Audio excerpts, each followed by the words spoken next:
Assalamualaikum warahmatullahi wabarakatuh. Kita lanjutkan pembahasan kita terkait dengan chapter 9, yaitu model keseimbangan antara risiko dan return. Jika pada chapter 8 kita telah membahas mengenai risk and return antara risiko dan tingkat return yang kita terima, pada bagian ini kita akan membahas mengenai model. Model terkait dengan keseimbangan antara risiko dan return. Jadi bagaimana sih sebenarnya risiko yang ideal dan return yang ideal. Ketika risiko naik, sebenarnya return yang harus atau yang pantas kita terima itu berapa? Itu adalah pokok pembahasan kita. Kalian bisa membuka chapter ini di halaman 219. Seperti yang disebutkan di buku kalian, yaitu tema sentral dalam bab ini adalah adanya hubungan yang positif antara risiko dengan tingkat keuntungan atau return. Artinya apa? Jika risiko itu naik, otomatis return juga harus ikut naik. Semakin tinggi risiko, semakin tinggi pula tingkat keuntungan yang harus kita peroleh. Itu konsep dasarnya.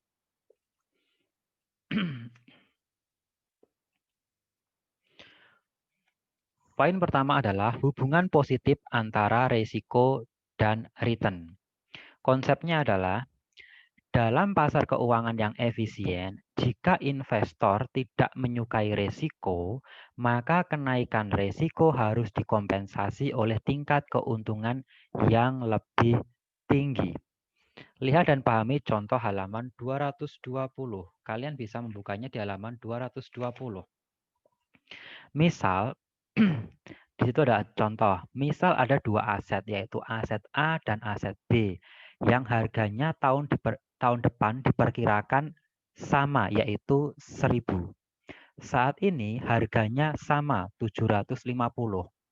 Aset A dan B harganya sama, 750, dan tahun depan diprediksi harganya menjadi 1.000, sama-sama 1.000.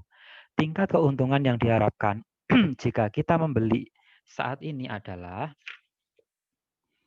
earning-nya 33%. Ketemu di halaman 220. Misal, resiko A meningkat. Resiko untuk aset A meningkat. Sementara resiko untuk aset B menurun. Investor semakin tidak tertarik untuk membeli aset A, jelas, karena resikonya semakin besar. Sementara investor akan semakin tertarik untuk membeli aset B. Jelas, sifat investor itu sebenarnya tidak menyukai resiko, maka dia lebih memilih B yang resikonya menurun. Harga aset A semakin turun, jelas, karena resikonya besar. Karena resikonya besar, peminatnya terhadap aset A otomatis kecil. Kalau kecil otomatis harganya akan semakin turun. Ini seperti hukum permintaan. Sedangkan harga aset B meningkat karena resikonya turun sehingga investor banyak yang ingin membelinya, permintaan tinggi otomatis harga juga akan naik. Misalkan harga A menurun dari 750 menjadi 600, turunnya 150, sedangkan harga B meningkat dari 750 menjadi 800. Maka tingkat keuntungan yang diharapkan untuk keduanya, kedua aset tersebut juga akan berubah, yaitu earning untuk aset A menjadi 67, sementara earning untuk aset B menjadi 25. Tadi kedua aset tersebut sebelum adanya meningkatnya resiko dan turunnya resiko semuanya 33%.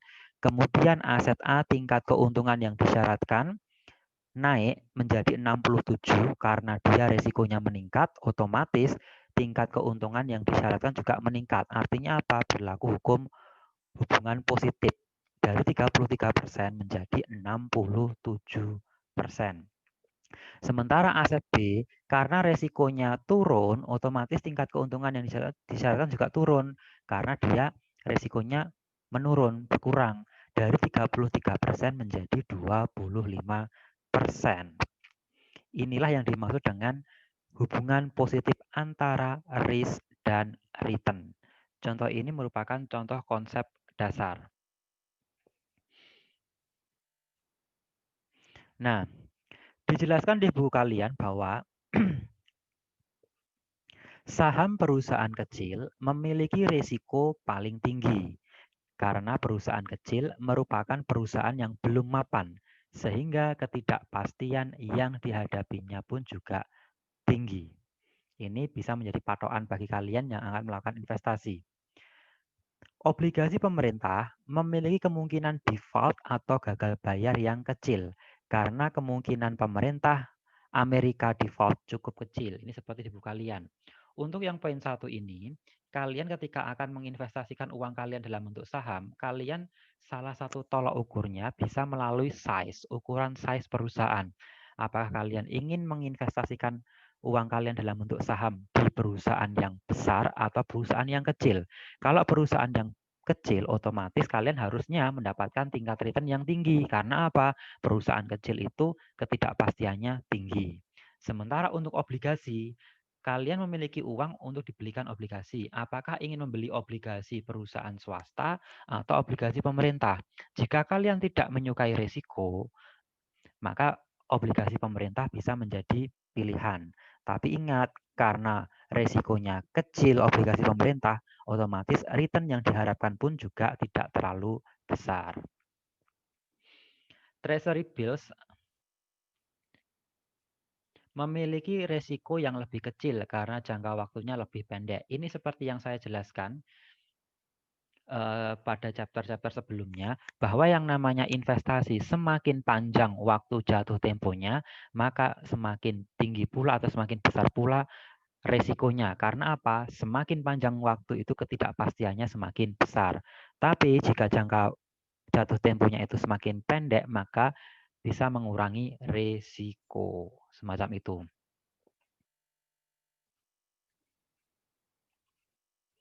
Selanjutnya adalah CAPM atau Capital Asset Pricing Model.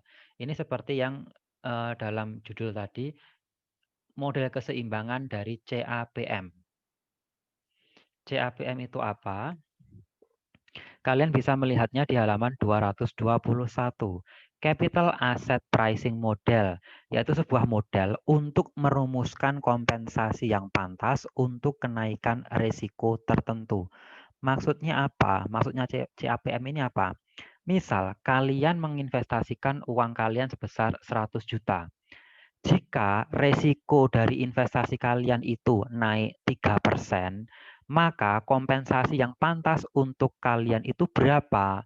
Nah, itu bisa digambarkan melalui CAPM. Kalian bisa melihatnya di halaman 221. Nah, CAPM ini dicetuskan pertama kali oleh William Sharp tahun 64 dan John Lindner tahun 65. Mereka mengemukakan pendapatnya, pemikirannya terkait CAPM dengan berdasarkan asumsi-asumsi yang disebutkan di halaman 223. Asumsinya ada 8. Di antaranya adalah investor memfokuskan pada periode kepemilikan tunggal. Investor bisa meminjamkan dan meminjam dengan jumlah tidak terbatas. Ini tidak mungkin, tidak realistis. Investor memiliki perkiraan tingkat keuntungan yang diharapkan, varian dan kovarian antar aset yang satu sama lainnya. Aset bisa dibagi-bagi secara sempurna dan liquid sempurna. Ini juga tidak realistis. Tidak ada biaya transaksi, ini juga tidak realistis.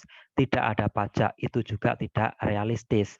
Investor tidak mempengaruhi harga. Semua harga ditentukan oleh pasar. Ini juga kurang realistis. Dan yang terakhir adalah kuantitas semua aset sudah ditentukan. Itu juga tidak realistis. Nah, jika kalian membaca di buku kalian, semua asumsi-asumsi yang dikemukakan oleh pencetus CAPM ini tidak realistis.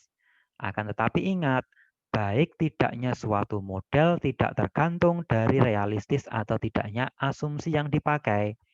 Baik tidaknya sebuah model itu bergantung dari kemampuannya bisa atau tidak bisanya menjelaskan fenomena-fenomena yang ada di pasar keuangan. Seperti itu. Untuk manajemen keuangan, CAPM ini biasanya masih dipakai. Artinya apa? Bahwa dasar-dasar atau pemikiran dari CAPM ini masih relevan hingga saat ini.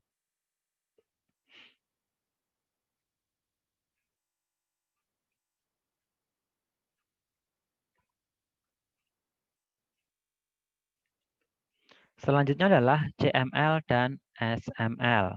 CML atau Capital Market Line. Capital Market Line adalah sebuah model untuk menjelaskan hubungan antara risiko dan return untuk portofolio yang efisien. Pada chapter sebelumnya kita telah membahas mengenai apa itu portofolio dan apa itu diversifikasi. Nah, untuk aset yang diportofoliokan itu bisa menggunakan CML atau Capital Market Line. Itu gambarnya ada di halaman 224 dan 225. Kalian bisa mengamati gambar bagan 3 itu ada portofolio pasar, ada X daerah yang meminjamkan dan Y daerah meminjam.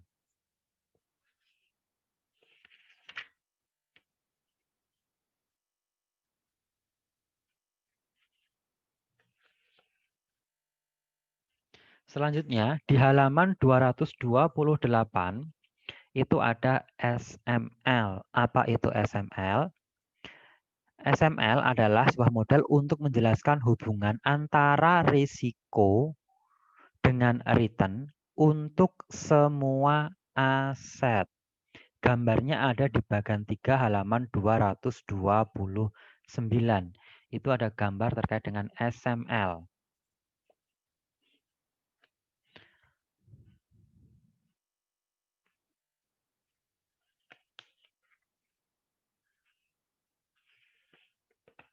Nah, dari model-model yang ada di buku kalian, baik itu CAPM, CML, dan SML, itu sebenarnya tujuan atau fungsinya, kegunaannya itu sama, yaitu untuk menjelaskan antara risiko dan return, menjelaskan keseimbangan antara risiko dan return.